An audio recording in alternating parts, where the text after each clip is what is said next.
Ginnifer. In these trying times, I could Joe for a laugh. Let's Joe to the Jittle Gunjle. The what? If you want gokes, you've gotta jet to the Jittle Gunjle. That's right. Only the greatest gokesters in Chicago land drace our stag. We have jadges, jaffas, and hikings galore. So enjoy again in ghosts, a gudge of genus, or a popular jarlic jalapeno poppers. And have yourself a grand time jiggling the night away. This Saturday night, while our headliner Gim Jaffajan regales you with jump-busting ghosts. We'll have you grinning and screaming, "Oh, God," as you joyously applaud our change of guesters. You won't regret it. That's the Jittle Gunjle guarantee.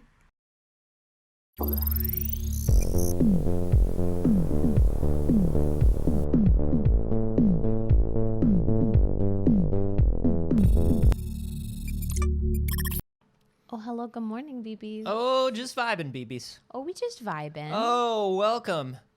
It's the first, best, and only morning show in existence. I'm Anthony Carboni. I'm Saige Ryan. And it's too early. Oh, it's too early. That's not our goal. I'm just vibing. We just vibing this morning. Look. That's not our goal? No.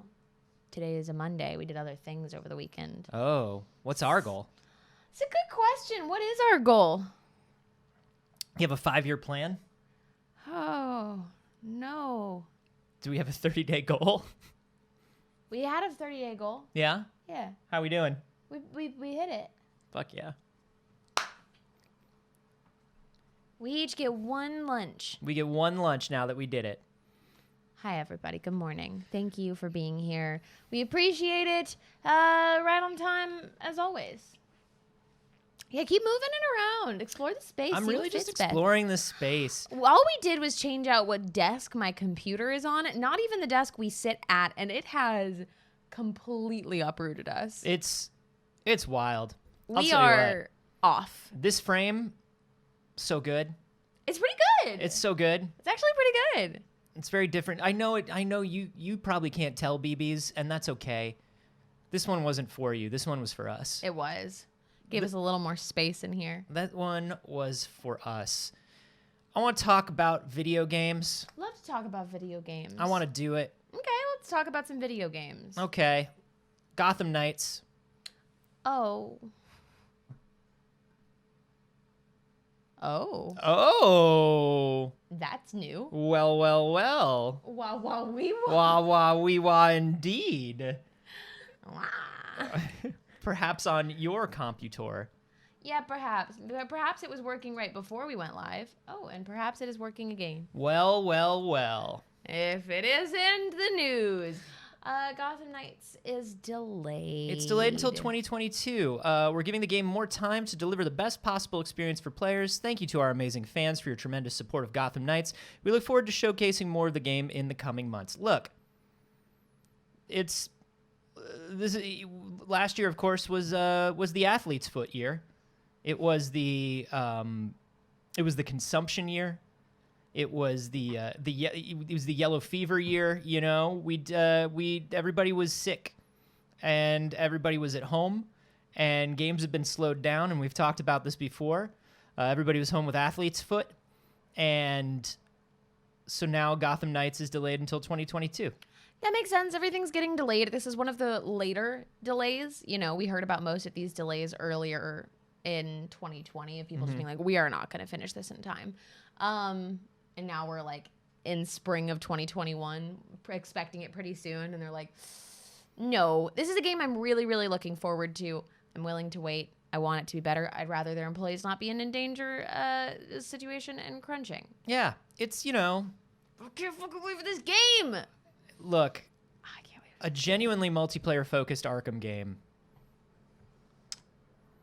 Come on. Come on. Come on. Come on.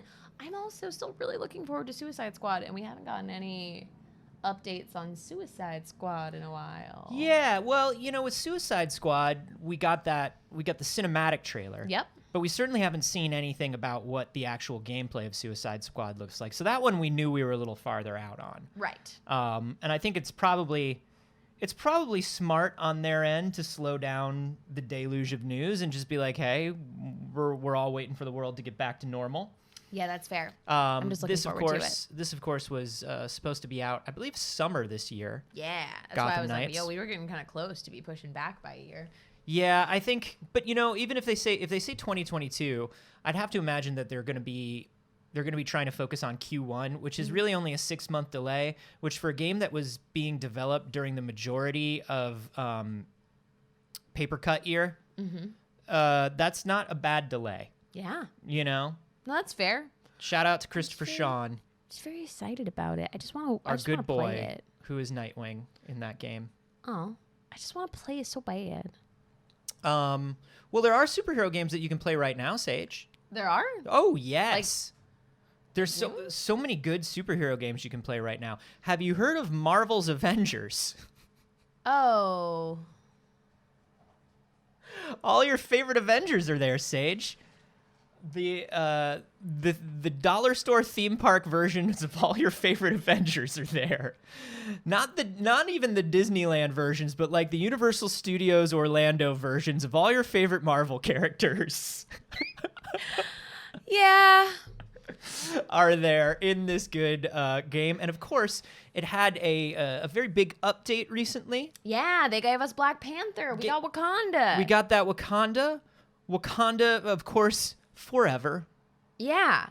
as we all know. And honestly, if there was anything that was going to bring, like, I find that to be a very exciting update. We talked about this recently, about that being something that we think should have been included in the base game, that it was like a pretty big update to the game. Look, Did they it work? tried retooling things. Uh-huh.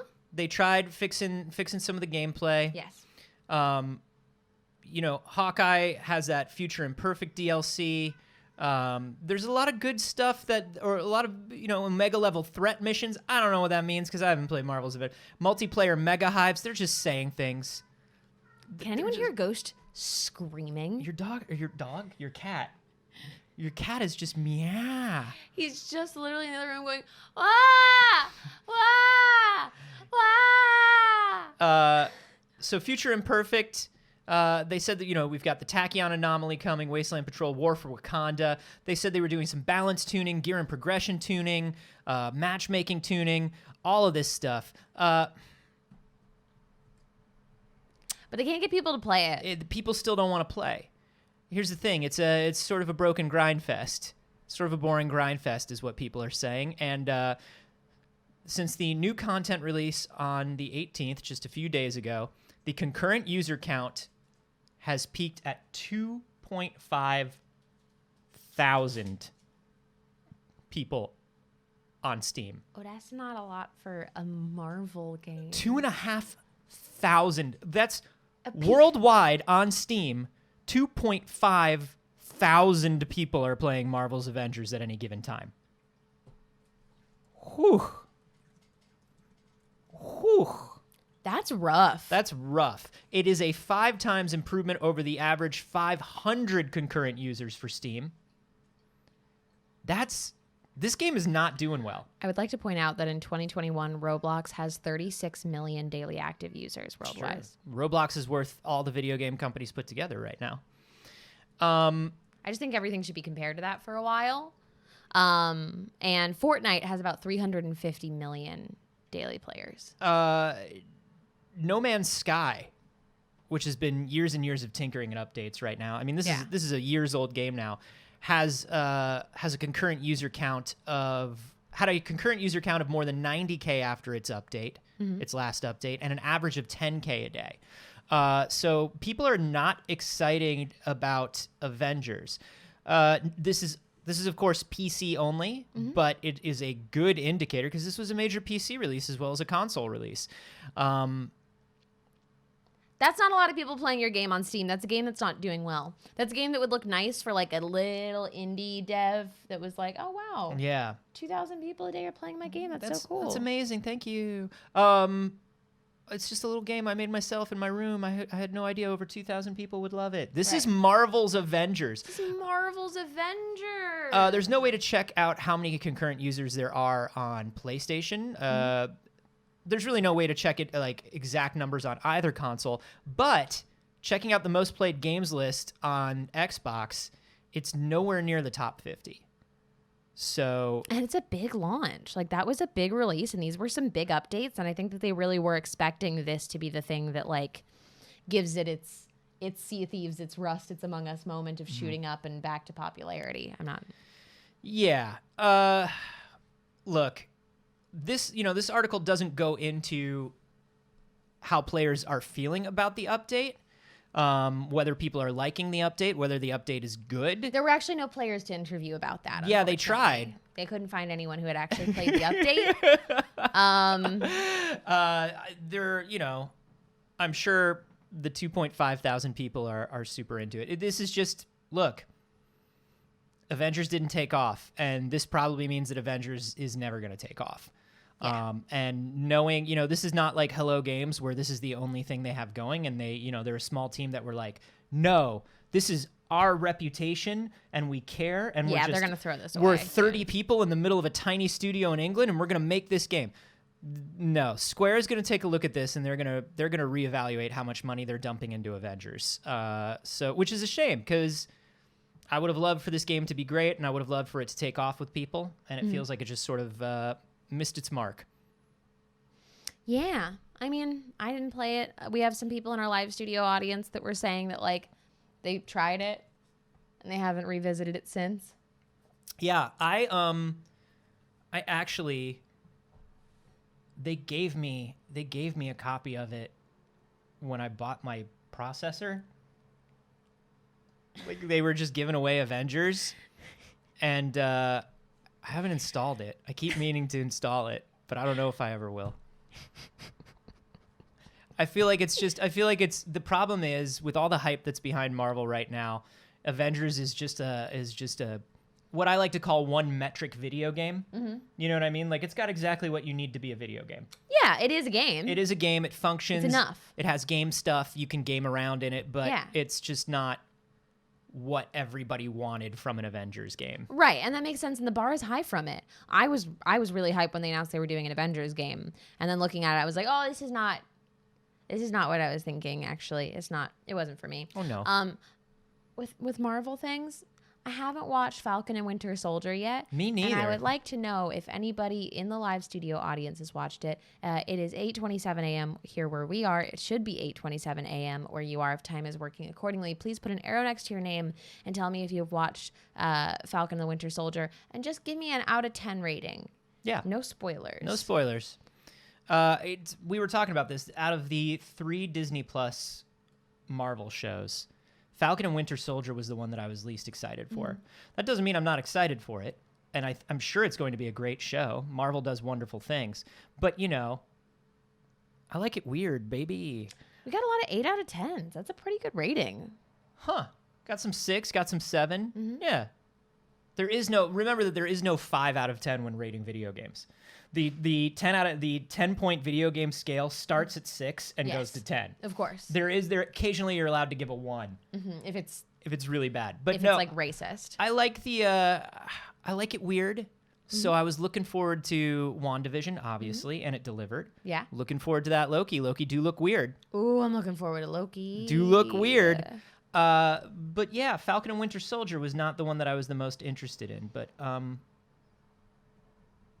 I'm ready to jump in. But I need to do it. Marvel has certainly earned my trust in them right now with their Disney Plus content. So it's probably going to be very good. Yeah. It's probably going to be very good, I would think.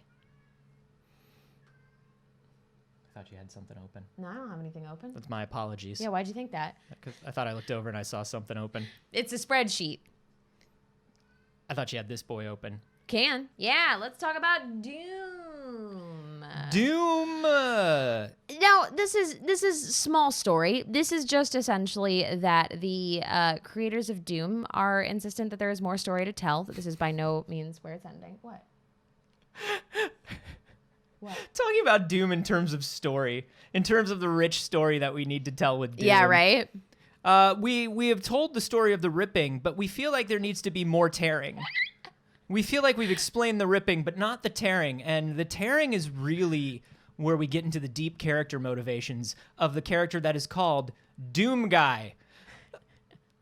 Don't talk to me about story left to Hugo tell for Martin Doom. wants to tell you there are more stories to tell. There are no stories to tell in Doom. There are more dudes to rip apart and beat with their own arm. That's fine, and I'm down for it because Doom and Doom Eternal are just Tony Hawk with jaw ripping. That's all they are. The beautiful movement and combo system that they have going is, it's so good. It's so good. I don't know. The story is Doom guy is on a Mars. Hugo Fuck Martin off, Hugo likened Martin. it to different directors taking on adaptations of comic book characters. Nope. There were original Doom games, then the horror-heavy Doom 3, followed by the return to more action-oriented take on the series with Doom in 2016, and now Doom Eternal and its 2 story-driven add-ons. Yeah, they're technically story driven, I guess, the Yeah. DLC. I don't pay attention. He said, if each of those eras in Doom's history was like Batman under the care of Tim Burton, Christopher Nolan, or Snacky Z, then the next game ID Software releases in the franchise will likely continue under the same umbrella as this current series. I will say this. The thing about, like, especially Doom 2016, like, the first 30 minutes is hilarious. What they have done, I like it when Doom is funny. And they made Doom so funny in like the first bits of these, because just the thing with the scientist, and the scientist, like, he's on the view screen, he's like, something terrible has happened, but if we work together, and the Doom guy's like, no, dead, you're dead, I'm coming for you, you're dead, you're also gonna die, here we go, I'm a Doomman. Hey, y'all, I just want to remind you really quickly, we do not have a goal up for the editor right now. We are not editing these videos right now. So any donations that you are making is to support the rest of the crew, essentially, who also do this entirely for free. So just to be full communication and transparent, we do not have an editor right now. So if you do choose, that's why we don't have like a goal that says so. We have been communicating that all along. I just want you all to know what is happening with the donations. It is to pay the other people who contribute to this show for their time. Including us. Including us. Because we do this 3 days a week. And for freezies. Should I sign up for the Best of PC Gamer in my inbox? Oh, no. Still no. I would say probably not. Oh, okay. I'm going to continue with my ad blocker, too. Yeah. Big, tall mommy. Mommy step on me. Mommy step on I don't throat. think that's the story. Mommy step on throat. Vampire Mommy is Vampire coming Mommy. for all of us. Can your PC render the large mother? We have officially gotten the specs that are required to play Resident Evil Village, and this is where you get to find out if you, in fact, can have a Vampire Mommy too. So it's not so bad, honestly. It's not so bad. It's not so bad.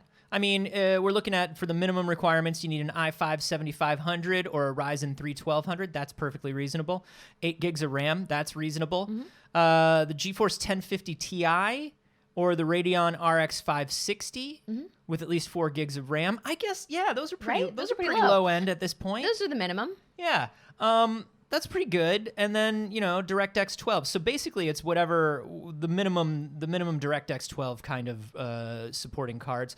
Now the recommended specs are of course a little bit higher. Yeah. They're going to want you to have an i7 8700 or a Ryzen 5 3600. You've got a Ryzen 5, right? Yeah. That's pretty, yeah. Yeah. That's pretty standard. 16 gigs of RAM, the 1070 or the Radeon's 5700. Okay. Not bad.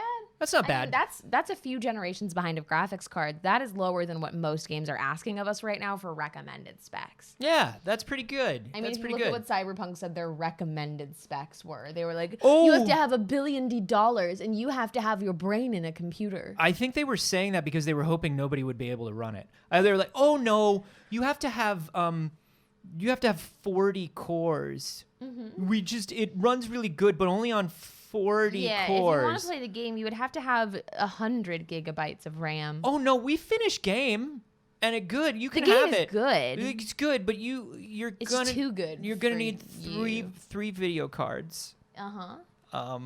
But it's done. We promise it's done. Yeah, I think this shows, though. I think one of the reasons this looks a little lower than we would expect it tells me that lead skew for this game was probably the PlayStation 5. This game was probably developed with PlayStation 5 first in mind. Yeah. And then the other platforms were kind of built around that That sense. master build. Yeah.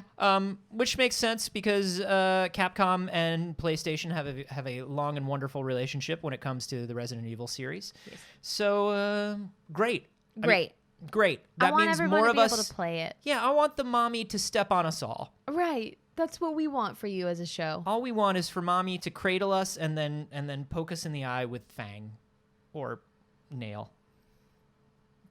Is that what we want? I don't know. I don't know. We all have a lot of complex feelings about don't- Vampire Mommy. That's the thing is I'm seeing so many different kinkier things about Vampire Mommy on Twitter. Yeah. And some of them get really weird and I'm like, is this what we all want?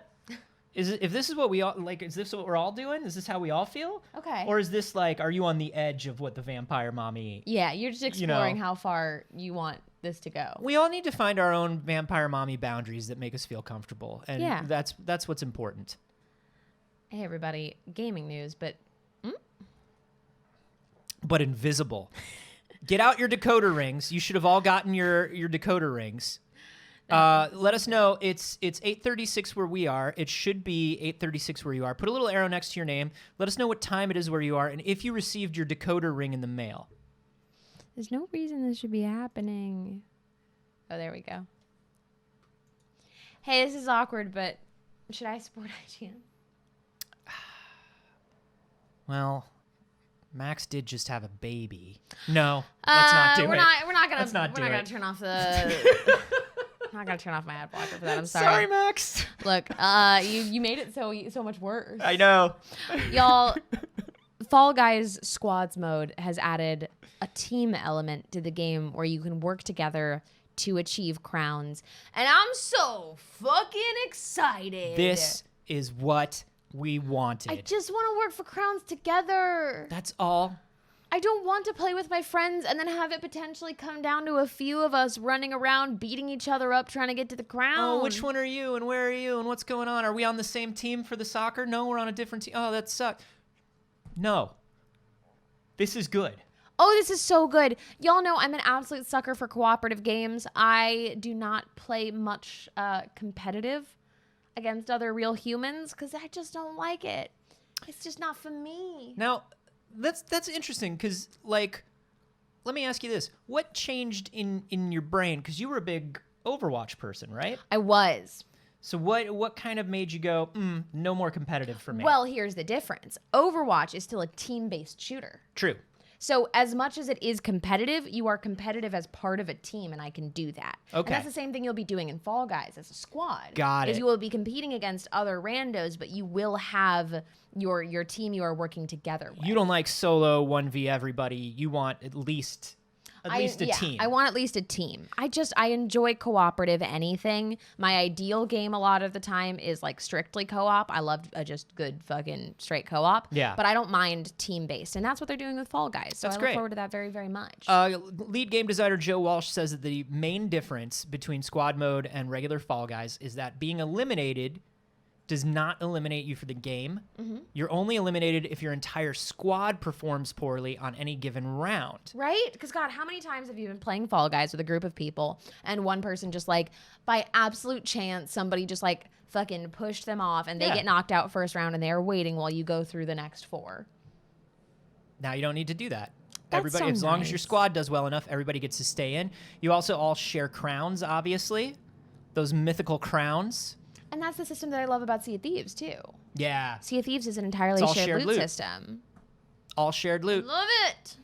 You know, between the squatting up and the Switch release, I think Fall Guys is about to come back on my radar in a big way. Same, actually, because I think that it's a fun, like, throw on your Switch and go, sit in your bathtub and play? Yeah, Fall Guys is actually... Is Fall Guys a Too good stressful bathtub, for bathtub? game? It might be a good bathtub game. Only one way to find There's out. only one way to find out. I should put together an ongoing list of best bathtub games. Yeah, I think that would be a nice thing to provide to our BBs. Hey, BBs, do you want me to put a list of the best bathtub games? Mm-hmm. I'll also recommend you a good bathtub desk. So you can really It'll be like Oprah's favorites. hang out in the bathtub and play games. Anthony not about- bathtub stream? no. That's against TOS. Unless I was to wear one of those 1920s like striped onesie that'd be pretty funny. bathing suits and do one of these like the strongman pose that they all Yes, do. because when you they're have in to add context. You have to do the strongman pose, and then I'll wax my mustache. Hate it. Do they need to be coordinated with bath bombs and salts? Not necessarily. I mean, I do like a bath bomb, but let me tell you something. When you're doing a lot of like bathtub gaming sessions, that bath bomb budget, Bath bomb budget. the bath bomb budget, the BBB, the ROI on the BBB is not good. No, The that's fair. APR is on the ROI for the BBB. Yeah. So you can't do it all the time. You can't Yeah. do it all the time. A bath bomb is a special treat. That's a special treat. It's an every once in a while thing. That's You can not have an a everyday bath bomb thing. as a treat. But a bath is an everyday thing. I think I could do Fall Guys. Well, here's the thing. It depends on how much voice chat is going on.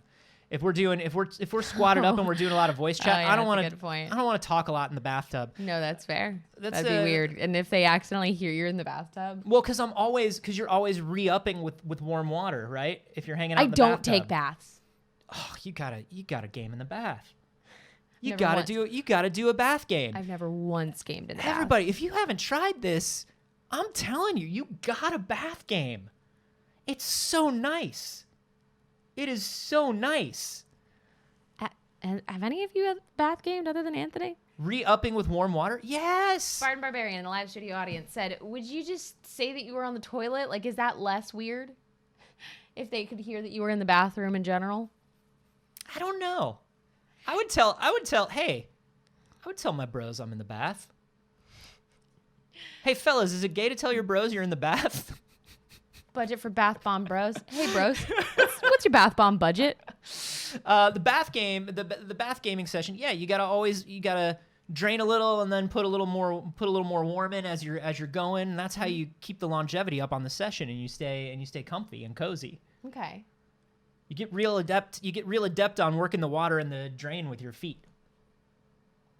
I'm like a monkey. I am a monkey. I am excited. When there's a party, I'm always It's invited. We didn't use the TikTok because we were afraid K-Flay would come for us, but K-Flay wrote a very good monkey theme song K-Flay, for a small monkey on we love you. TikTok. Let us use the TikTok. K-Flay, we love you, please. All right, games. Games in the Anthony's bath. gonna write you a bath guide, a bath gaming guide. Is there a Razer bath setup? Yeah, but they farm cryptocurrency from you. While Yeah, you're I in the found bath. that out today. So Pray for the Gods has been on its way for a very long time. If you haven't seen Pray for the Gods, here's Pray for the Gods. Yeah, but let's take a look at it on Steam. So this is it. You're going out to kill all the gods. I'm a Great, thank fan. you. This as an anime, as a comic, as a video game is always a good plot. Go kill the gods. 100%. I am all in. I haven't played it though. Well, I mean, most people have not. Did it have a beta that it's been in? Like it's in an early So it's in early right? access, and the 1.0 was supposed to come out a very long time ago. Mm-hmm. As you can see, its release date was January 31st, 2019, We- and they sort of disappeared for like literally all of 2020. They were just gone, and everybody's like, Me too. "Hey, is anything going on with this game? Hey, what happened to that game? Is the game coming, guys? Is this a Halo Infinite situation? Did you make the game or just the trailer? If there's no game, you can tell us." So they put up an update that was like, "Hi, question, where have you been?" And the first thing they say is, 2020 was a steaming pile of shit. That's also how I answer emails now that I didn't get back to. Like, look, the first part of 2020, I think we did okay with updates. However, the last 6 months have been insanely busy and challenging for us.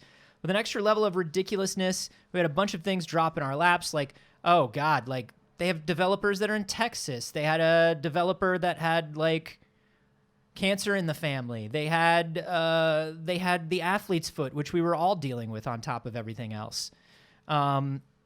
So they want everybody to know that they reached the content complete checklist earlier this month, and they're doing final polish passes, QA, and feedback. So the game should be done. As of this week, they passed certification on Xbox One and PS4 and 5. There's some Kickstarter stuff that they have to get out, and then the game is coming out. That's exciting. I know a lot of people will have lost faith in it, especially people that supported it on Kickstarter specifically. That's very concerning when a game is funded by the crowd and then it's always tough. It's always disappears. tough. Game Kickstarters. Mm-hmm. I have a real fraught relationship with game Kickstarters. Yeah, I get that. You know? Yeah. I used to support a lot of Kickstarters, and I still do, but like way, way, way less. And I never hype a Kickstarter. I just won't do it. Yeah. Because I feel like I then am on the hook if this person doesn't deliver. And Right. I recommend a game or a Kickstarter. I'm like, this seems really cool. And then people back it, and then it's like, well, it's been 3 years and we haven't gotten the thing. Right. But hey, this one's coming. Yeah. It's happening. This to me is a story of like, because I'm not one of those people that was like champing at the bit for this. I've heard about it a couple times. Same. But this to me more than anything is actually a really great story of 2020 and 2021, because this is a thing that's getting done despite all of that, as opposed to a lot of the stories we're hearing, which are like, this is canceled, this is over, we can't do this. Mm-hmm. We'll see you in 2023, 2027, you know? Right, exactly. Of just like, I don't know, man. I don't know. We'll see you when we see you. Yeah. Johnny Spartan out. Johnny Spartan riding a missile. Do you remember when they did Doctor Strangelove at the end of Halo? Do you remember when they did that and he literally rode the bomb? Yeah. Johnny Spartan can do anything. Man, that Johnny Spartan. That Johnny Spartan, that little goof. He's wacky. He's wacky. Listen, if you were to He's describe silly Johnny little boy. Spartan with 3 adjectives, it would be wacky, silly, and cute. Johnny Spartan. Johnny Spartan of Halo. And he love a Dorito. And a Mountain Dew. Yeah? Yeah. And a Prungle? He doesn't well, yeah, he does eat a Prongle now. He do eat a Prongle. Yeah, you got a little Pringle? Yeah. Pringle? I say Pringle. Pringle? Yeah. Dorito, Pringle. Mountain Dew, Pringle. Pringle. And you can just tell me how you feel about all that. Perfect. This is a piece of Anthony news for Anthony. I put it in the spreadsheet last night, and I was like, yes, for Anthony's. For all the Anthonys around the world, Hey, a story. this one's for all the Anthonys out there. For all the Anthonys out there, a game preservation group has released 700 PS2 prototypes and unreleased demos, including some early release game builds and demos for Crash Bandicoot, The Wrath of Cortex, Lego Star Wars the video game, Crazy Taxi, and Final Fantasy X2. This is pretty crazy. They're calling it Project Deluge. It's 850 gigabytes of data. And what this is, I think this is interesting from a game preservation standpoint. I talked about this a little bit yesterday while I was streaming on my channel, and my thing is, a lot of these demos, especially these press builds and these prototype builds, they very rarely get seen outside of press events, and they're very often extremely different than what you actually get in the game. Yeah. You know, a lot of them are what they call a vertical slice, which is like, this is not the game, but this is an area that we've built that gives you an idea of everything that happens we in try the to game. give you as much of the game as possible in a small portion of it. Right. And what's kind of interesting is some of those are more legit than others, right? Like one of the very famous ones was Gearbox's Aliens game, which showed a vertical slice, which was totally false. Yeah. And it was scripted and nobody was really playing it. And some of these press builds, if you play them the wrong way, like if you do the wrong thing at the wrong time, they just crash because they're not ready to go. So it's kind of interesting to see these from a preservation standpoint of like, okay, when this company showed off this game at this E3, Yeah. How much of it was actually real at that point? How much of it was actually done? That's the kind of things that fun. we kind of forget by the time the game comes out and we play it. They also said, though, that this 850 gigs of data is not complete. They still have supposedly more prototypes to dig through and plans to release soon, but we don't have a more specific date than that. It's very exciting. I'm very excited by that as well. I mean, y'all know we love digging through prototype games. It is our favorite kind of news to cover. Is like somebody found a fucking gearbox. Somebody found a fucking, and now we know. Somebody found a Gear Boy box. Yeah. In the Japanese countryside. Yeah. Those stories. Those stories. We love those. This is great. There are tons and tons and tons of these. And if you go to the Hidden Palace wiki, they show not just the prototypes that they've released for the PS2. You can get a list of just those, but they also have a list of the prototypes that they've released for everything ever. And this is a wild site that I did not know about. Yeah, there's so much. I had no idea that Hidden Palace existed. Show it to them. Yeah, so this is everything they've got. So you can see PS2, Xbox. I mean, we've got 20 lines of 007. Sega Pico? Huh? Sega Pico? Yeah, that was the Sega's children's educational thing. You remember where you would open it up like a laptop and you would put like storybooks into it and stuff. Yeah. Sega Pico was their educational platform. So they have prototypes for that. I mean, here's an NES one, some stuff for the Game Boy. This is wild. I love it. Hell yeah, keep doing it. Keep doing it. I'll keep doing it. And anytime you see things like this, always drop it in our Discord. We do want to see it. Yeah, some people were like, somebody on my stream yesterday was like, oh no, how long until a cease and desist? How long until these people have to remove this stuff? Here's what's funny. When you're talking about something that's PS2, there's like no money left for the company to make on it, so they're not terribly nobody's concerned going with to, it. most people aren't going to chase you down for a 20-year-old prototype for posting it. You know what I mean? Most of the developers and those companies, they've either been consolidated or they've gone out of business or the licenses have changed. Like, Yeah. people don't really care. At this point, it's more important for this to get into the hands of video game historians, people who are making sure that we have the history of video games and we're preserving it. So, God, I'm it's so glad exciting. we have those. And I hope that there is a future in which that is like a profitable profession because so many people are doing this work for free. Yeah. You know what I mean? Well, you've got the strong Museum of Play that does the Video Game Hall of Fame every year, and Yeah. they're starting to find a lot of success, and they're really headlining a lot of the archival movement in games. And so it's becoming the Victoria and Albert Museum has a video games section now, and that's like, hey, that's one of the most respected museums in the world. They stole stuff from every indigenous culture, so it's great. And We do not condone. It's not great. We are not. But We it's don't fun. actually believe that's great. the thing that I'm scared of, and I think the thing that we should all be scared of, is like a lot of early Hollywood is gone. There are movies that we'll never see. Yeah. There are movies that we'll never see, and a lot of video game culture or early internet culture is gone. Yeah. I was thinking about it today. It's like if you grew up playing Flash games, they're gone.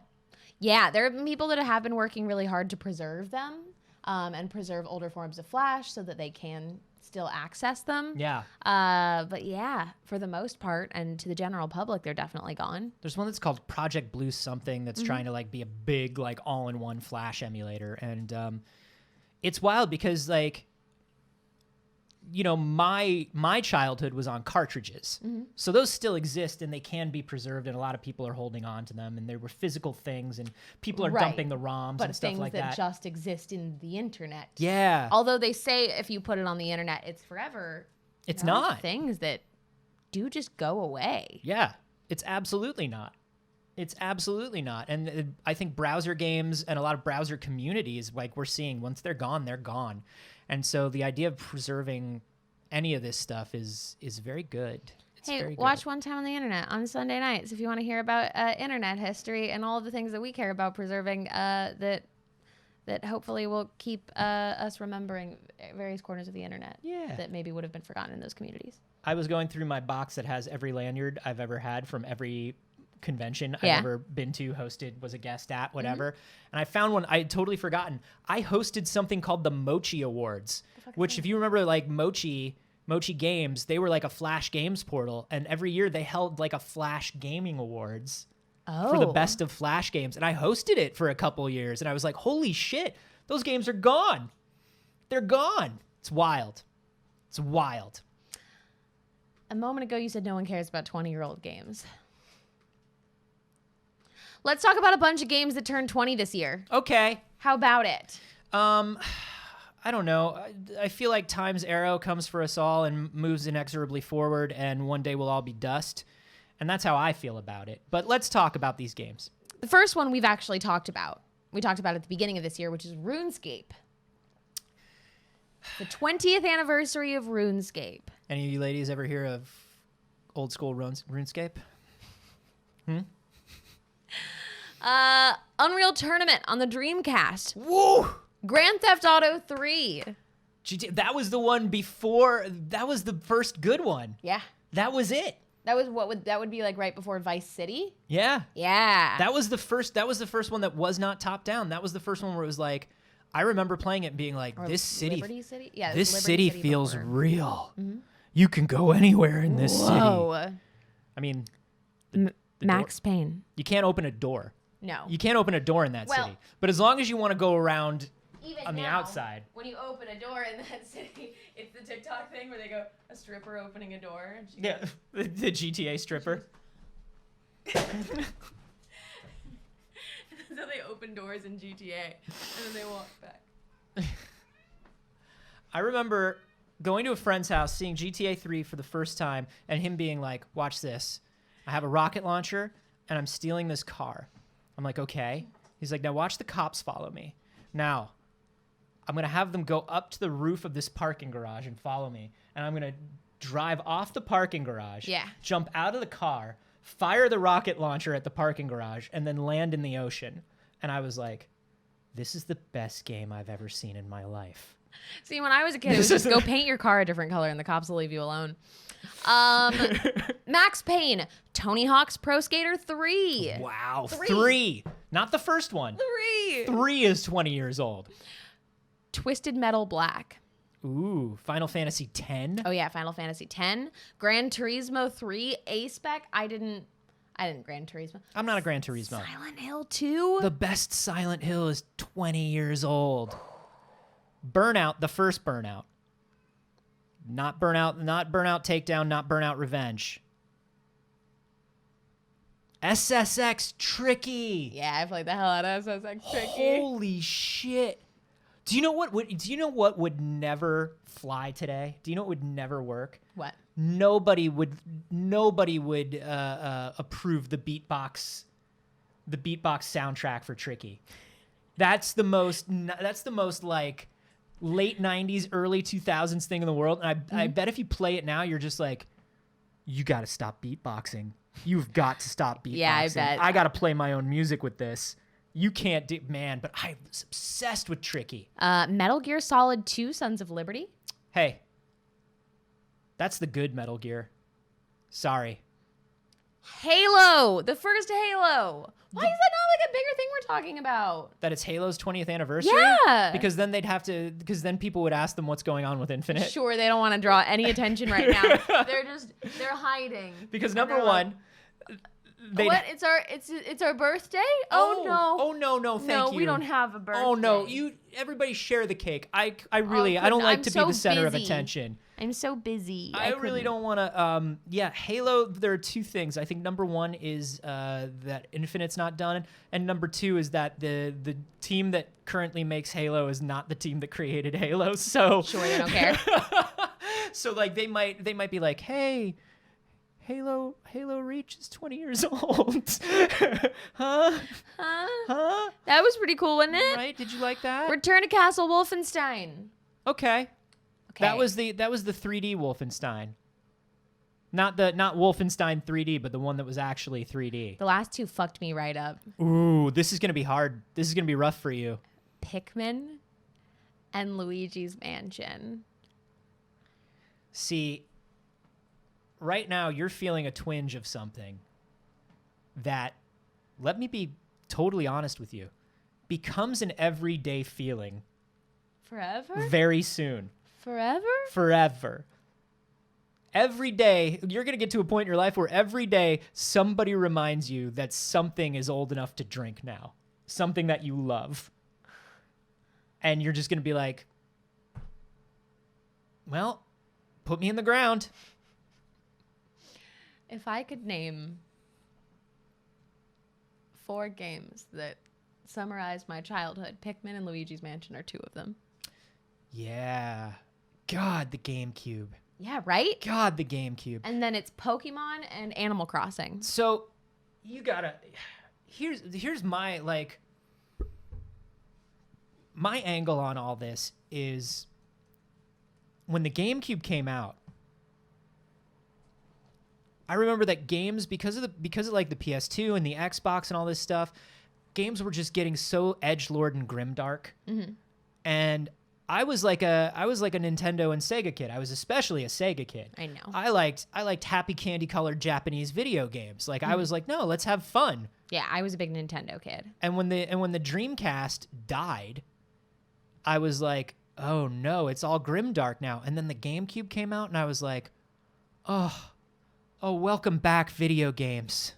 Oh, welcome back. Oh, video games, I missed you. It was such a return to form for me. And there's so many good games on the GameCube.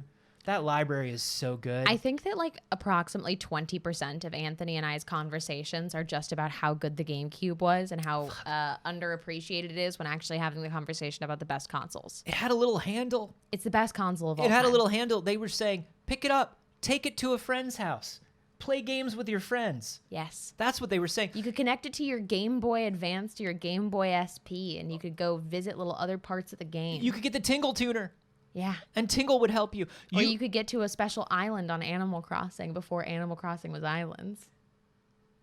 You could bring I think it was up to 4 GameCubes over to somebody's house with 4 televisions and play 8-player Double Dash. Yeah, you could.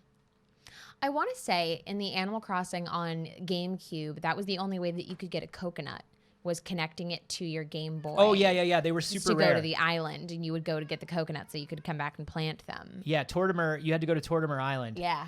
And, oh, God. I remember being very cool for having coconuts. I have my Animal Crossing GameCube memory card. I think I told you this. jealous. I think I still have my town. So fucking jealous. I wonder what they would say if I like popped up in my town 20 years later. I'm going to be perfectly honest with you. I'm trying to think of the amount of money I would pay to get my Animal Crossing To have your town back? To have my memory card that had my town on it. I can picture my memory card because I had the one that came with the game on it. Yeah, it had the green label that had Rover on it. Yep. And I'm like, the number keeps going up in my head, and I'm still going, I'd pay it. That game means more to me than I can ever describe. Yeah, I'm afraid to put mine in because I'm afraid that it's just going to be like the family that lived in Russia in the Whedon cut of Justice League. They're just in one house in the middle of like a dilapidated nuclear fallout. And Tortimer's just like, it's all weeds now. You left and now it's all weeds.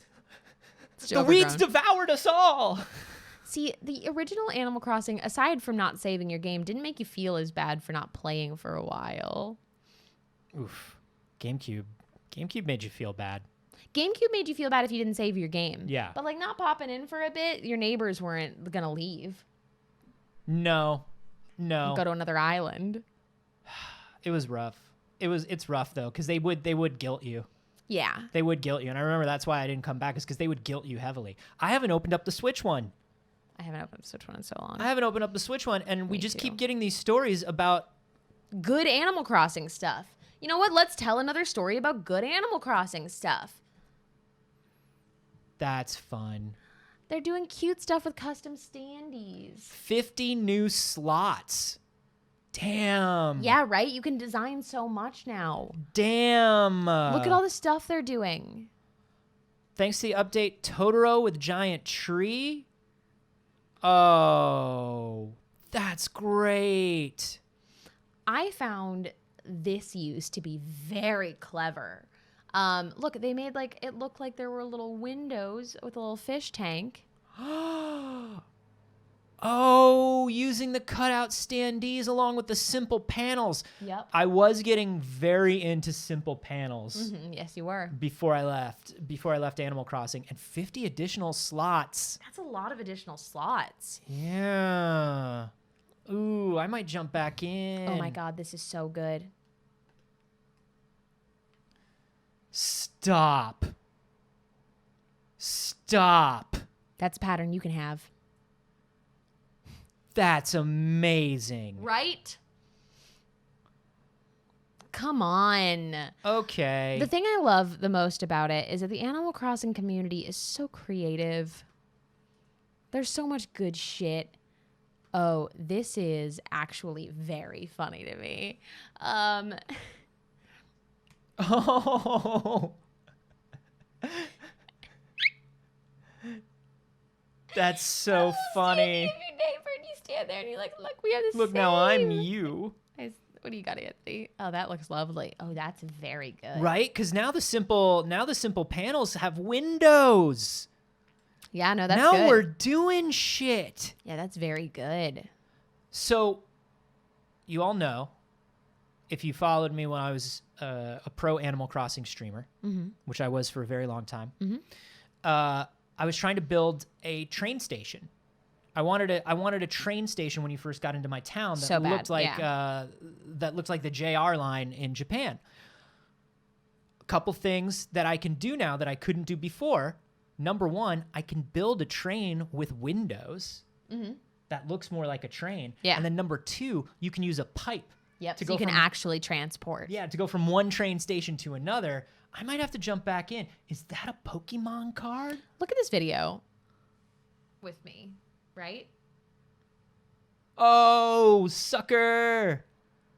You thought you were getting a free Pokemon card. What is this course of events? He fell Why into did a you do that? pitfall. Why'd you do that? And look at the reaction. It's a little crazy person back there, a Yeah. little psycho. I don't like it. I love it. The villager was like... The villager was like, ah, I gotcha. Come for this free Pokemon / Yu-Gi-Oh! / Magic card, whatever it was. It was a good little Pokemon card, it looked like. and But then, yes. And then a pitfall seed you put in front of it, and the villager's AI is programmed to look at you when you stand behind the standee. Yeah, right? And so it's a villager trap. That's messed up. It's a trap card. You activated my trap card. People putting themselves in the Mona Lisa, people putting themselves in little Among Us beans. Like, it is endlessly clever. Man, I just got so overwhelmed by terraforming.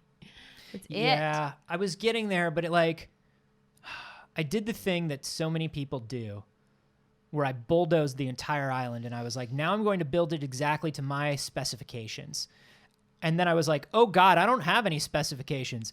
Oh God, I don't want to design a whole island. Yeah. Oh God, this is terrible.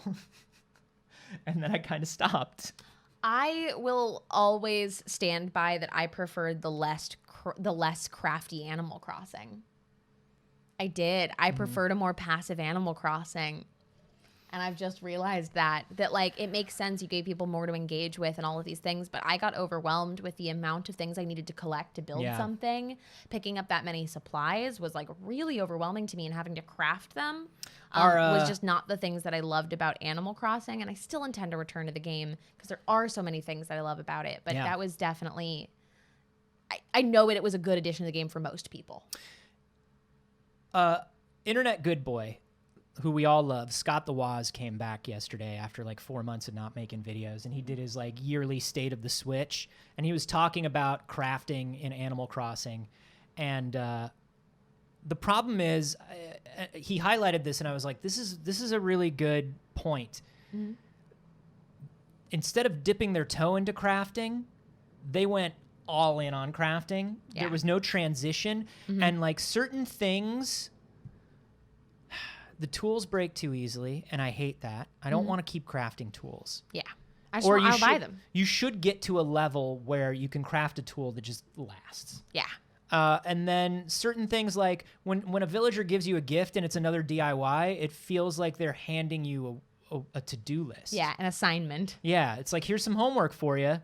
What it could have been as a mechanic is optional crafting. Things that you can only get by crafting, special items that are achievable by collecting ingredients and crafting. But as opposed to it being a necessary part of getting more people into your island and all of these things, having to build their house and then pay for their house. It was a lot. It's a lot. And yeah, Still a very good game. it's still a very good game, but I got a little bit of fatigue. That's all. I got a little bit of fatigue. That's it. We're talking about the March of Time A lot today, a lot. unfortunately. And it does continue on. The PS3, PS Vita, and PSP stores are going to be closed permanently in a few months.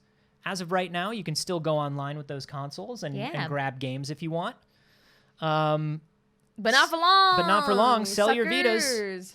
Sell your Vitas. I'm going to sell mine. Because I've been planning on selling it, Yeah. and that value I think is it's either going to go down or it's going to go up. It's hard to speculate when it comes to classic consoles. Because the thing is, I think if people are buying a Vita right now, they're probably buying it to put the homebrew on it and then install whatever games they want. Yeah. But there may be some people that just want it. There may be some people who want to buy a bunch of games before the store goes down so they have them forever and then they can do whatever on top of that.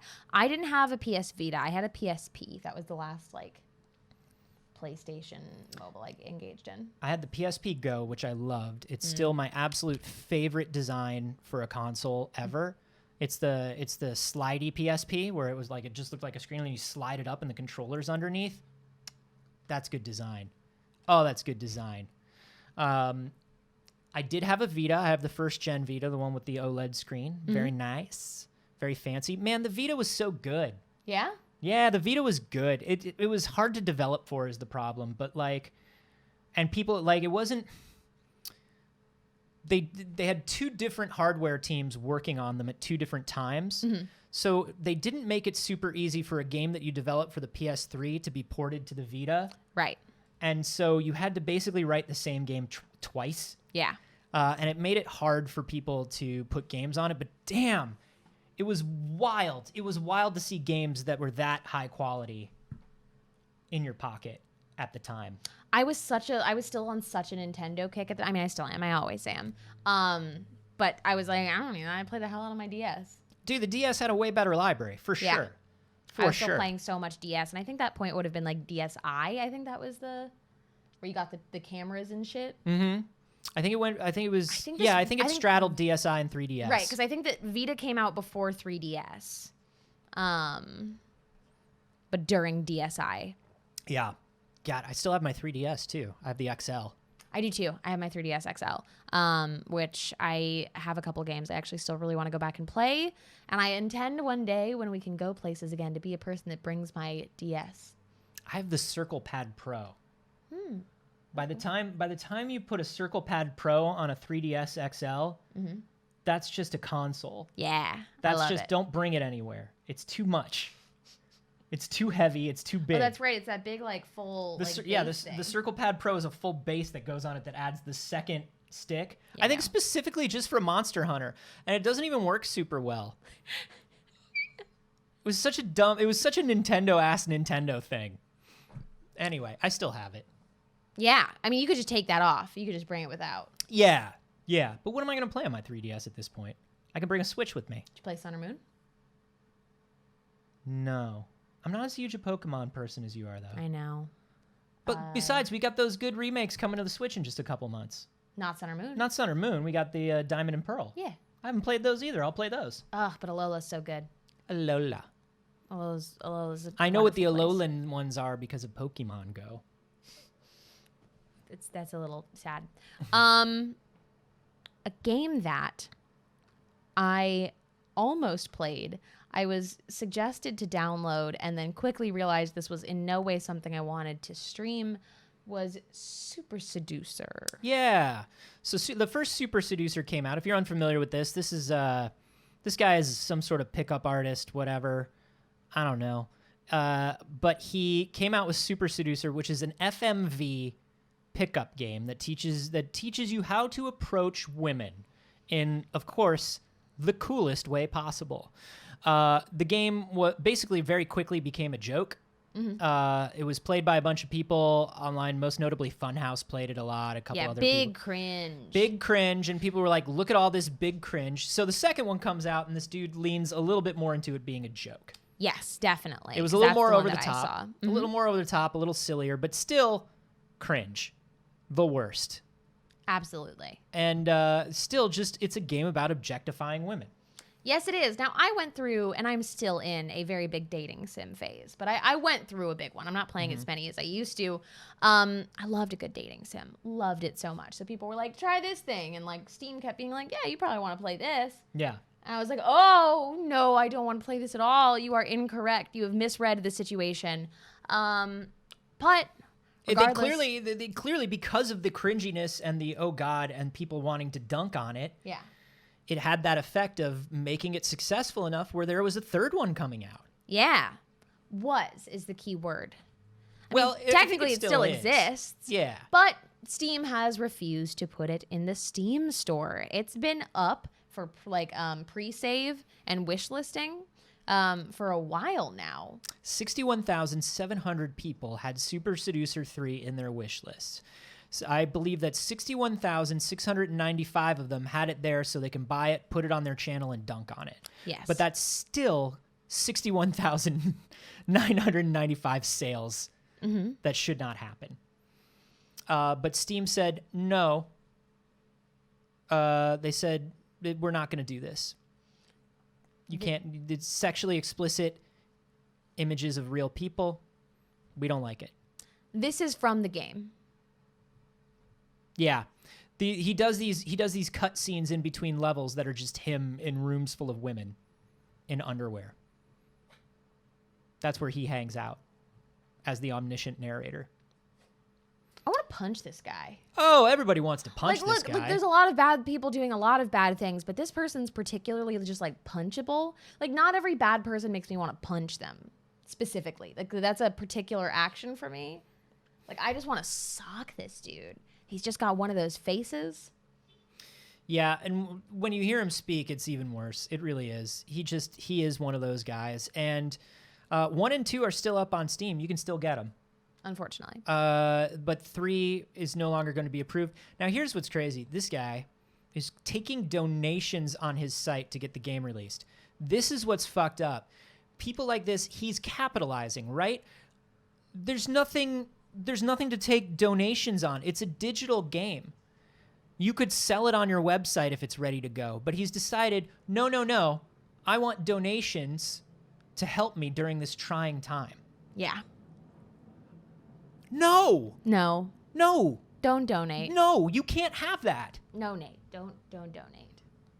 Bard and Barbarian. So in the past 12 months, we have Super Seducer 3 and that game about the streamer being stalked and murdered. Yeah. Yeah.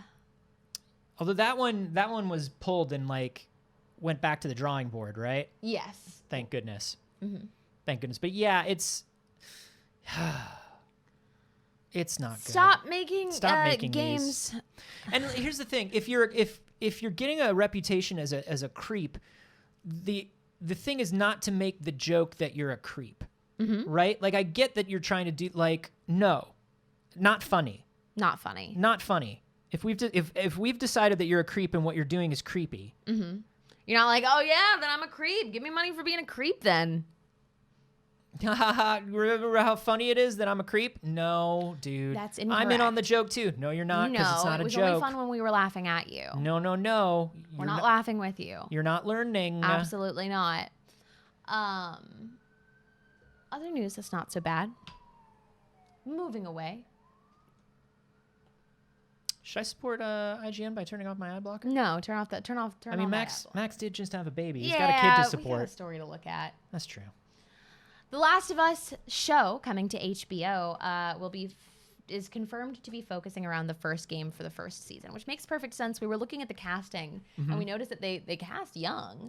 Yeah, it's a young Ellie. It's a BB Ellie. It's BB Ellie. But there's always that, like, are you going to tell the same story that we've seen in something that was so cinematic as this game, right? Because, like, there's a lot of video games that could be told and you would get so much more story by watching. Like, The Last of Us has a story that has been told, but Yeah. it will also lower the barrier for entry to that story of people that don't want to play the game or the game makes them uncomfortable. Yeah, I mean, look, I want to see the story of The Last of Us without having to move crates.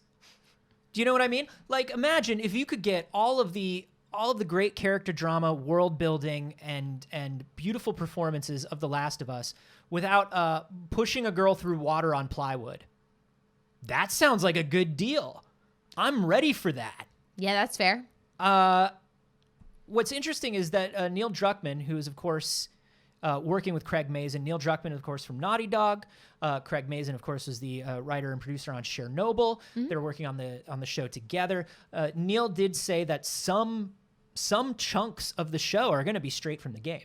Yeah. Some scenes will be straight from the game, which I think is good. There are Yes. some beautiful scenes in that game. There are. Particularly the prologue. The opening is like, why would you change that? No, absolutely. That's like as much as you're playing, it feels like watching. Yeah. I think that's good, but I also think that if they're looking towards building out this show over time and building out this world, you don't want to run into a place where you're so slavish to the source material that you run into a Game of Thrones thing where it's like, well, we're out of books. Right. We're out of games. Where do we go? Yeah. This- It is described here as we talked at length that season 1 of the show is going to be the first game. Perfect.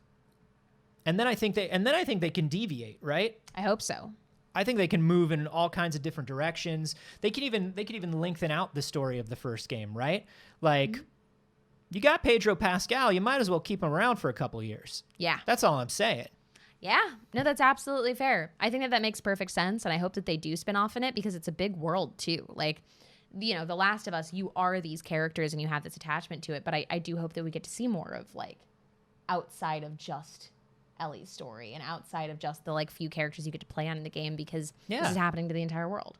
Yeah, you know, they're obviously going to take a look at they're going to take a page out of the Walking Dead's playbook here. Yeah. Because you are telling the story of these two characters that everybody knows from the game, but there's nothing that says you couldn't tell the story of other people where their lives are going on, you know, in parallel.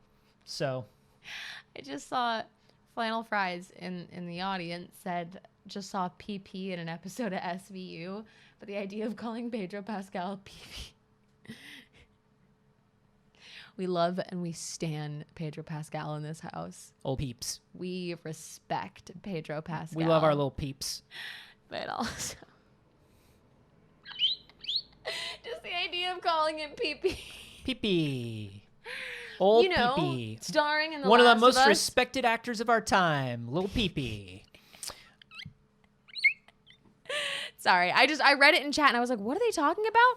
Oh. Because here's the thing. You can also watch a lot of episodes about of SVU that are about pee-pee. That's fair. That's kind of SVU's thing. Yeah, it is. That's kind of the thing. Hey, you know, we talked a lot about the Snyder Cut last week. We sure did. If you're a patron, So much. you have genuinely a podcast, a 1-hour podcast of Literally. us discussing Snacky Z's. The way I see it cut is of we the watched film. it so that you don't have to. Like, we really did break down the Snacky Z cut we went beat by beat through that Snacky Z. exhaustingly. Exhausted because We didn't like it. there's a lot. There's a lot. It's 4 hours and 2 minutes, and we managed to put it into a 1-hour Patreon clip. So But there's more. there's more. We discussed a little bit last week that Snacky had plans for a Justice League trilogy, or actually a quadrilogy, because part 2 was going to be part 2 and 2A. He was going to try to. Which was the last Harry Potter? It doesn't matter. It's made by TERFs. But where they took the story and separated into 2. They were going to do the same thing. But there was all this weird stuff that was going to happen regarding Bruce and Lois and Clark. You see a lot of that in the epilogue following the movie. That's clearly set up for something that he thought he was going to get to make and really wanted everyone to know about.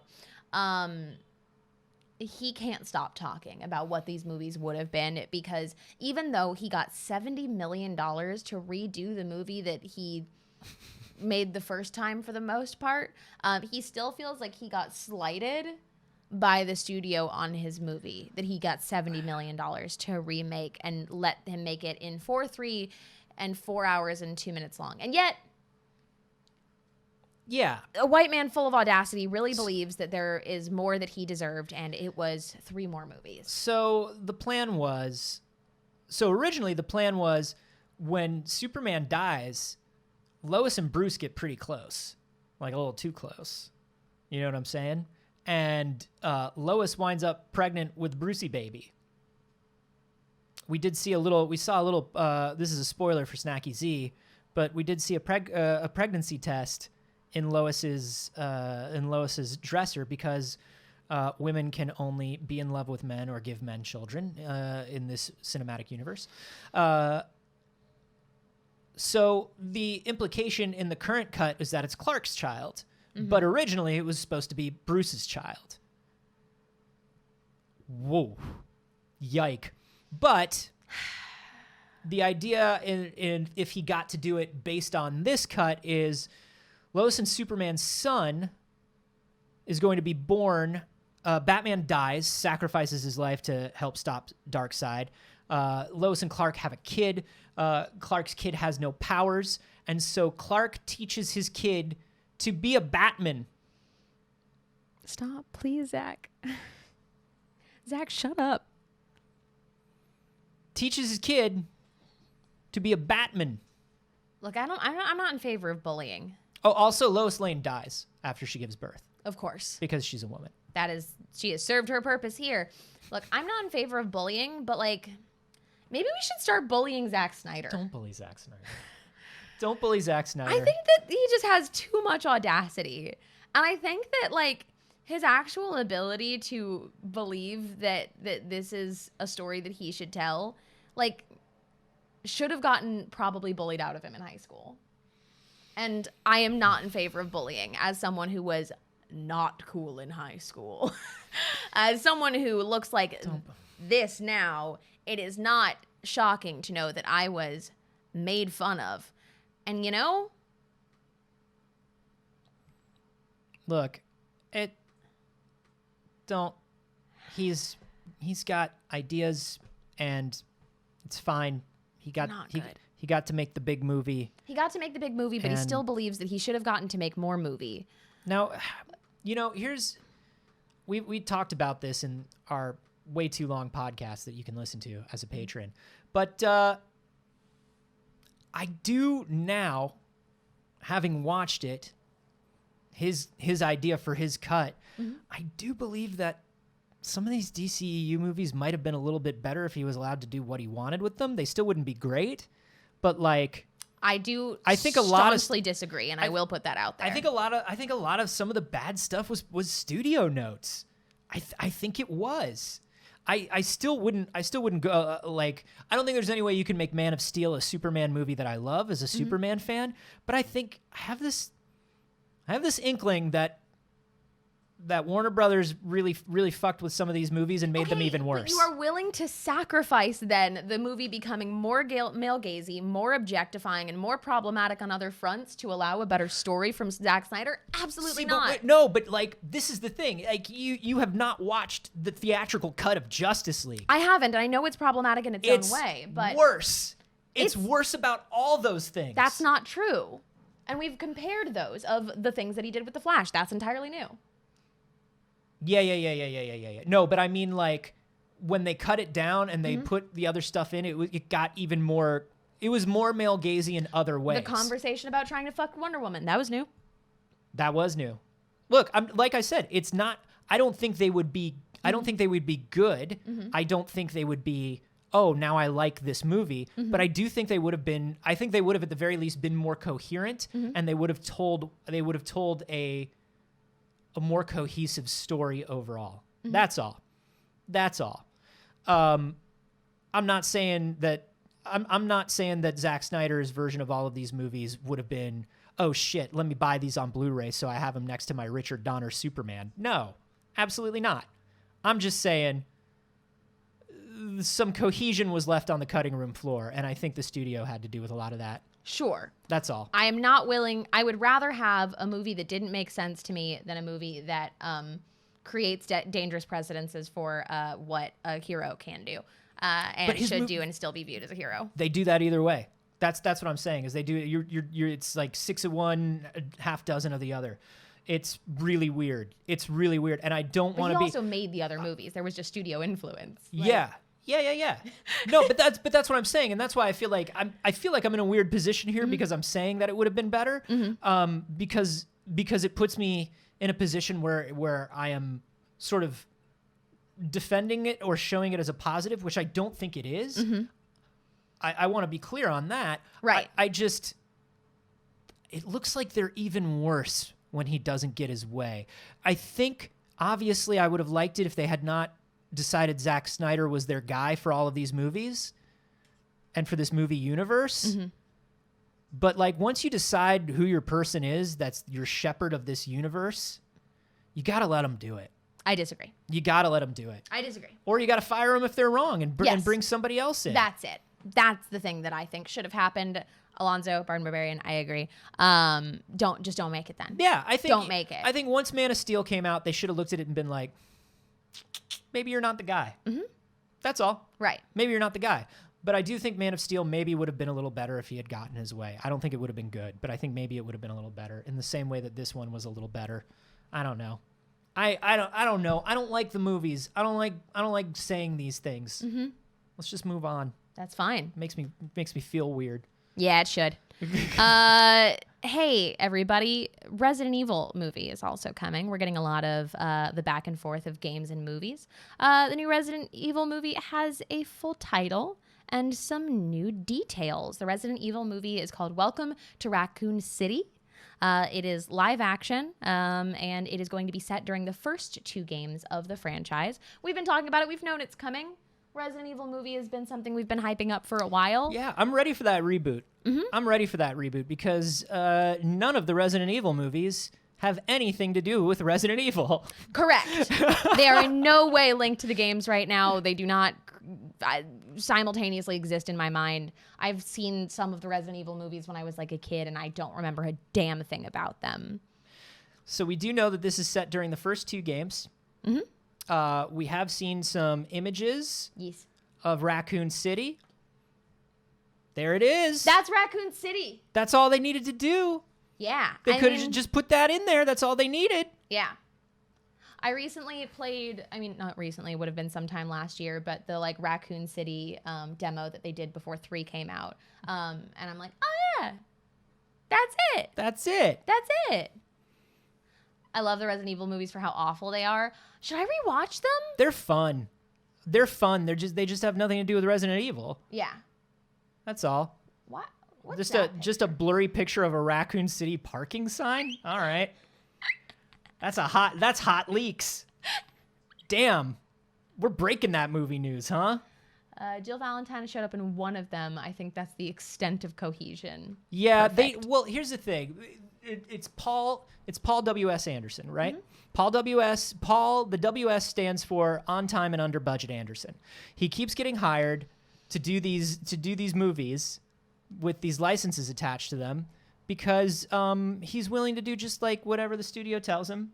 Yeah. And they're just like, and he comes from a time when you didn't want your video game movie to be anything like your video game because video games are stupid and their stories are bad. And so we need to write a better story that is a movie. And also, can you make it really low budge? And he said, yeah. He's like, yeah, I'll do whatever to make movies. And I love that about him. I fucking love that about him. Yeah. He made that Alien versus Predator with the weird mechanical pyramid. Why did he do that? Because you only need to build one room with a weird mechanical pyramid. Doesn't matter if it has anything to do with aliens or Predator. He's just like, yeah, okay, what do I have, $10 million? I'll do my best. And he does. He does his best. He does his best. The general consensus from chat is if you separate them from the games entirely in your head, then you'll have a good time. Yeah, I could do that. That's every Paul W.S. Anderson movie. I'm into that. Separate it from the game and you're good. Anthony, I would love to know, do you respect the drip? You have to respect the drip. You must respect the drip, Karen. We like old memes. I'm sorry. Gucci also has to respect your drip, and they really want to get in on this, and they didn't really know how to get in on this, so they've partnered with apps like Roblox and VR Chat I'm ready. to make AR sneakers. Okay. You can buy the virtual 25s from Gucci's app for $12.99 or $8.99 in the Wanna Kicks AR sneaker app. Okay, so I've seen these sneaker apps. I've seen people posting pictures where you like Why? It puts expensive or rare sneakers on your feet. Not a shade question, a genuine question. Why? Interesting. As somebody who went through a sneakerhead phase and then was like, "Oh, this is expensive and stupid." That's my opinion. Mm-hmm. That doesn't mean I have a lot of friends who are sneakerheads, and bless you and keep you, and I want you to get all the good drops. I found myself stressing too much about whether I was buying sneakers. Okay. You know? Yeah. Like, oh God, I hope I get these sneakers. Why? I came to a realization. And like, but, I like shoes. Yeah. But, I guess for people, it's kind of like, it's just fun. It's like, oh, look, haha, I got these. I got the Air Force Ones that nobody could get. Haha, not really. Okay. This is just what my outfit would look like with them, and it's kind of cool that I have them. I don't know. And like, I guess that's a possibility, is if you're going to purchase the shoes and you want to spend that money, you could see how they look on you before. But it doesn't seem like that's the intention of this. I feel like it's not. It seems like it's a separate collectible item that they're trying to make. They're trying to get in on that, like, side of the market of collectibles that don't cost them anything to make, almost. Well, and it's they also can just kind of be interesting. forever distributed. It's also kind of interesting because if you're a sneakerhead and you buy these sneakers, a lot of the times you just put them right in a box and you don't wear them because you're terrified of wearing them. Because the moment they get dirty, you're like, oh God, they're dirty. Now they're not worth anything. So like, I guess there's something cool about having, but these are only AR sneakers, right? These Gucci sneakers only exist in AR? I believe so. Fascinating. Yeah, they're just called the Gucci Virtual 25, and they can be worn in augmented reality only. Or used in, you can put them on your VR chat Yes. Or Roblox. avatar or your Roblox avatar. That's fascinating. Yeah, Barden Barbarian says D&D Beyond digital dice. I've never bought digital dice. I use the digital dice to roll because I don't like doing math. I've thought about buying the digital dice, but I don't. I hoard real dice instead. I got something that they're doing that's kind of interesting is they, if you buy a specific book, Sometimes you get a set sometimes of dice you get a set of dice with it, and I had to buy a book to get the Artificer stuff. I bought a digital book because the Artificer, it just Yeah, you had to get an aberrant. So they gave me dice with it, but I still just use the default ones. I don't know. Yeah, and so the virtual dice are convenient for my failures to math, Yeah, I will say. it's great. And yet, no matter what, I still do put myself through it every time of using physical dice. You never forget to put in modifiers or status issues, anything like that. It's just all there, and it just gives you the number, and I love that. I like the sound of dice clicking on my table or in my tray. Yeah. And I like to look at them because they are pretty. Mm-hmm. And I will do that for the rest of my life. Yeah, I do. Like if I go when we're all done with the sciatica, when the world no longer has sciatica, and we can go and play games at tables with friends, Yeah. I will absolutely bring my fancy dice with me. Ooh, I'm so excited. And you know what?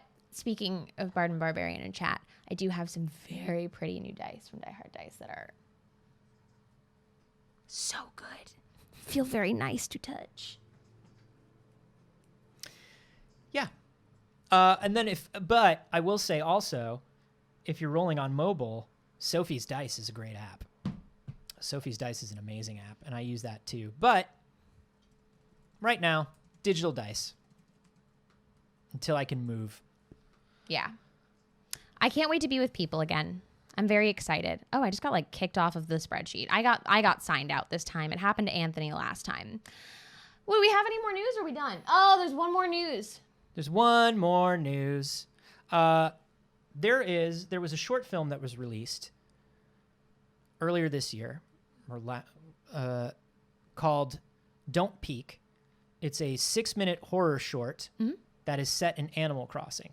Yes. So it's basically a woman is playing Animal Crossing in a dark room, and she starts seeing things in Animal Crossing that start happening in her actual room. Yeah, if she opens a door in real life, or she opens a door in the game, a door opens in real life, things are clearly reflecting a connection between the game, which is so silly in concept, and I now want to watch it so bad. It's very good. And there are some indie horror games that are based on this, like, this same concept, like where you're playing a game within a game. And it's a really fun concept. But apparently this movie did so well at South by Southwest that is now being made into a feature film. Very exciting. Very exciting. I would imagine They're probably going to take it. they're probably going to take out Animal Crossing. They're going to take it from us because they're not going to want to deal with Nintendo. They're not going to pay Nintendo for that. No, and Nintendo won't want to be associated with that. I would imagine. Off-brand for Nintendo. It's very off-brand. I'm very excited though.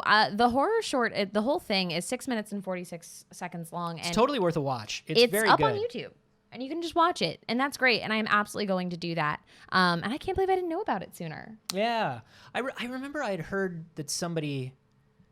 about it, but I didn't watch it until it popped up again here with this big news. I think it was one of those things where I saw it and I was like, oh, that's clever. I have to watch that. And then it just faded out of my brain. So you haven't seen it either. No, I did wind up watching it. I'm very excited to watch it. I think I'm going to do that after the show. I watched it. That'll be my plan. And you know what I'm going to do? So we can all watch it and we can give our opinions. I'm going to drop it in the Discord. Whoa. It'll be in the It's Too Early channel. Join our Discord if you're not in it already. Folks, It's you a fun gotta place get in to this be. Discord. Gotta get in there. How are you not in this Discord, BBs? You little pickles. It's a good place to be. There's a link right there in chat, and that's an excellent way to support the show. That's the way to do it. As we're wrapping up here, there are so many ways that y'all have and continue to support us, and we appreciate you so very much. You sweet beans. Vampire, thank you for hosting. Green Crayon, thank you for the follow. Sean DPS. Sean DPS, thank you for that follow. Kurt with the $25 dono, we appreciate you. Kelly from Vancouver with the follow. Cass with those bits. At the time, I believe this was about vampires because it just says mommy. Yeah. Peak One with that $50 dono. Thank you so much for supporting the channel. Sil Rocks, Mikey Dread, Juniper, thank you for those follows. Radian, thank you for that 4-month resub. Blue Pirate with the host. And Siros the Wary, thank you so much for that sub. Thank you for being here this morning. There are a bunch of ways you can support the show. One is you can sign up for our Patreon. Ooh. For $5 a month, the same amount as a Twitch sub. You can support us over there and get access to extra bonus content every single week from It's Too Early. Early access to podcasts, extra things in the feed. It's very exciting. You want to hear that Snacky Z opinion podcast? That's where we got it. Hour long. That's where we got We're it. not kidding. We even had like a word for you to comment if you got through the whole thing, and I saw some people commenting it. I was very proud that Yay. people managed to sit through the whole thing. So thank you. We are all driven by our communal outrage. And we also have monthly Patreon games, which information is coming out about very soon. That's fun. We get together and we play tabletop games. And one of the Pixel Circus crew is your DM. I did it last month. Yeah. And it was super fun. We played some Sexy Battle Wizards, which is one of my favorite one sheets. And do we know who did this month? Or? Secret. I'll tell you in a couple days. Ooh. So thank you for being here. Thank you for starting your day with us and spending your morning with us and watching the show. We are going to be a little fucky on Wednesday. Things are going to get a little fucky. Things are going to get a little fucky on Wednesday. I'll let you know what's up. So keep an eye on the Discord. We will update you there. And also on their social media. We're at the Pixel Circus on social media. And we always give updates there and let you know what's coming up. The rest of the week has a bunch of awesome content. We have Dogwoods and Dust Bowls on Wednesday as well. It's a really cool new series DM'd by Rachel Seeley. It's 4 parts. This will be the 3rd part. So get in while it's still happening and you can enjoy it live because it's very, very special. Yeah. And there's a bunch of talented people. Those VODs are up.